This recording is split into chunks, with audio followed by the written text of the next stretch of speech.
எல்லாருக்கும் வணக்கம். நான் சினிமா பாலு மகேந்திரா சாரோட நான் ஒர்க் பண்ணலனாலும் நான் படம் எடுத்திருப்பேன். ஆனால் இன்னைக்கு சினிமாவில் எனக்கு இருக்கிற ஒரு தேடல், சினிமாவினுடைய மாணவனாக நான் இருக்கிறதுக்கு சமூகத்தோட எனக்கு இருக்கிற ஒரு ஒரு அந்த அந்த தேடலும் அந்த தொடர்பும் இங்கே இருக்கிற சில இன்ஜஸ்டிஸ் மேலே இருக்கிற கோபமும் அது எல்லாமும் பாலு மகேந்திரா சாருடன் நான் இருந்ததால தான் இருக்குன்னு நினைக்கிறேன் நான். ஸோ இன்னைக்கு சினிமாவில் எனக்கு ஒரு அடையாளம் இருக்குன்னா அது பாலு மகேந்திரா சாரால தான். ஆடுகளம் சாரோட படம், அது மதுரை தான் களம். மதுரையை பற்றி நீங்கள் என்ன நினைக்கிறீங்க? ஏன்னா நாங்கள் கூட மதுரையை அப்படி பார்க்கல.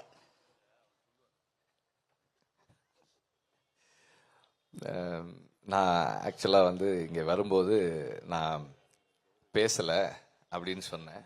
அவர் சரின்னு கூப்பிட்டு வந்துட்டாரு.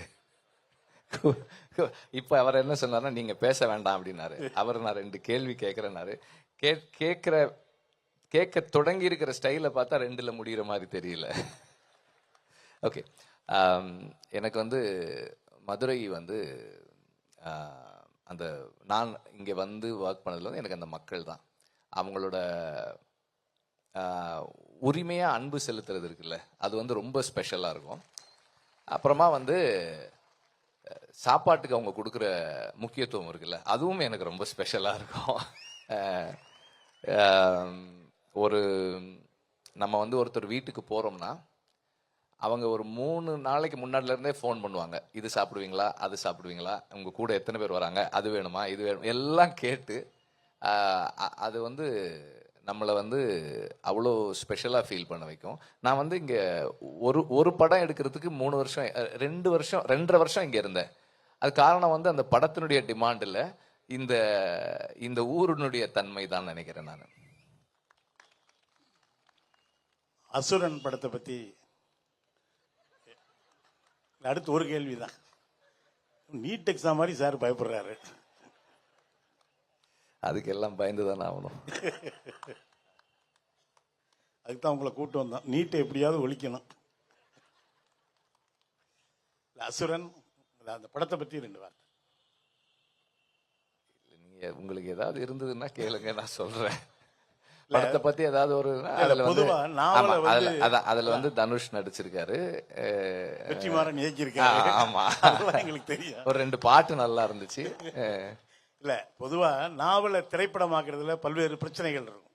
நீங்க எழுத்தாளர் பூமணி அவர்களுடைய வெக்கை திரைப்படத்தை தான், ஆனா வெக்கை நாங்களும் படிச்சிருக்கோம். ஆனா அது இன்னும் வேறு ஒரு இடத்துக்கு அது டிராவல் பண்ணதே. ஒரு நாவலை படமாக்குகிற பொழுது, திரைப்படமாக்குகிற பொழுது ஏற்படுகிற அனுபவம் என்ன? அது திரும்ப பாலு மகேந்திரா சார் கிட்ட தான் போனோம்.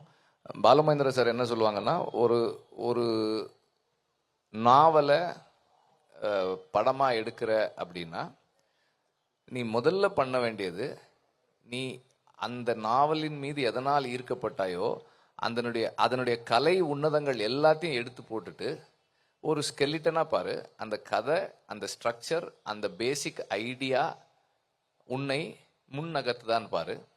அப்படி முன்னகத்தக்கூடியதாக இருந்தால் அது உனக்கு அதை சினிமாவாக எடுக்கிறதுக்கான தகுதி இருக்குன்னு அர்த்தம். அப்படி இல்லைன்னு உனக்கு தோணுச்சுன்னா அதை விட்டுறணும், நீ வேற கதைக்கு போக வேண்டியதான் அப்படின்னு சொல்லுவார். எப்போதும் சொல்லுவார் அவர். ஏன்னா நான் அவரோட கதை நேரம் ஒர்க் பண்ணேன். அது சிறுகதைகளை குறும்படங்களாக சார் எடுத்த அந்த இது. ஸோ அதுல இருந்து தான் எனக்கு அந்த ப்ராக்டிஸ், அவர் சார் ஒர்க் பண்ணுறதை பார்க்கறது தான் எனக்கு ப்ராக்டிஸாக இருந்தது. அதுபோல தான் வெக்கை அசுரனா மாறினது.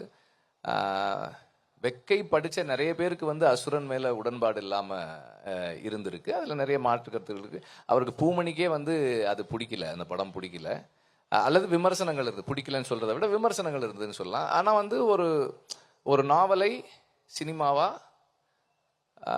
மெயின் ஸ்ட்ரீமில் வெகுஜன சினிமாவாக மாற்றும்போது எனக்கு என்ன எப்படி பண்ண முடியுமோ அது மாதிரி பண்ணியிருந்தேன் நான். அவ்வளோதான். கடைசியாக ஒரே ஒரு கேள்வி.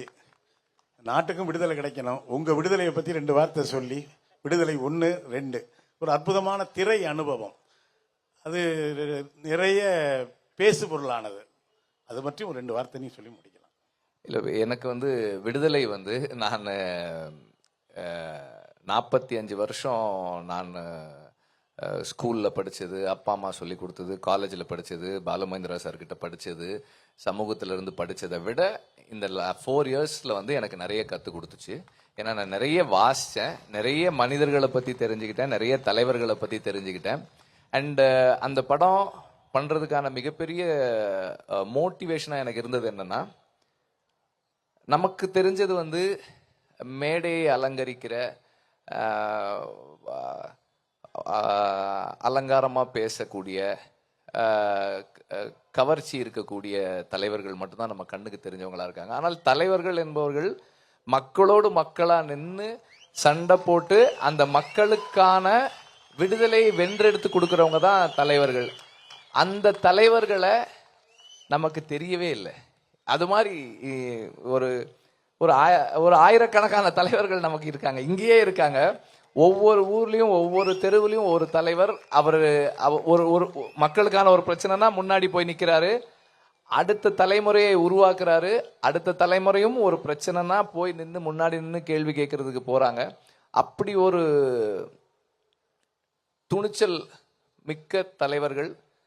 அது அது அதை உருவாக்குறது வந்து அவங்க நம்புற தத்துவம், அவங்க பின்பற்றுற தத்துவம். அண்டு இந்த 4 இயர்ஸில் தெரிஞ்சுக்கிட்டது வந்து ரொம்ப நிறைய நிறைய அண்ட் தொடர்ந்து வாசிக்க வச்சிருக்கு. இன்னும் தேடிக்கிட்டே இருக்கோம். விடுதலைக்கு முன்னாடி வெறும் சினிமா மாணவனாக இருந்த நான் வந்து இப்போ சினிமா மாணவனாகவும் ஒரு மார்க்சியன் ஸ்டூடெண்ட்டாகவும் இருக்கிறேன். ஏன்னா எந்த ஒரு சமூக அமைப்பும் இது என்னுடைய புரிதல். ஆமாம், எந்த ஒரு சமூக அமைப்பும் மார்க்சியன் பிரின்சிபிள்ஸ் மேலே கட்டமைக்கப்படலைன்னா ஏதோ ஒரு கட்டத்தில் மக்களுக்கு எதிர்நிலைகளை போய் நின்றுடுன்றது என்னுடைய நம்பிக்கையாக இருக்குது, என்னுடைய புரிதலாக இருக்குது. ஸோ இதெல்லாம் வந்து நான் இந்த இந்த இந்த 4 இயர்ஸில் நான் கற்றுக்கிட்ட விஷயங்களாக இருக்கு. செய்திகளை உடனுக்குடனும் துல்லியமாகவும் தெரிந்து கொள்ள சப்ஸ்கிரைப் பண்ணுங்க.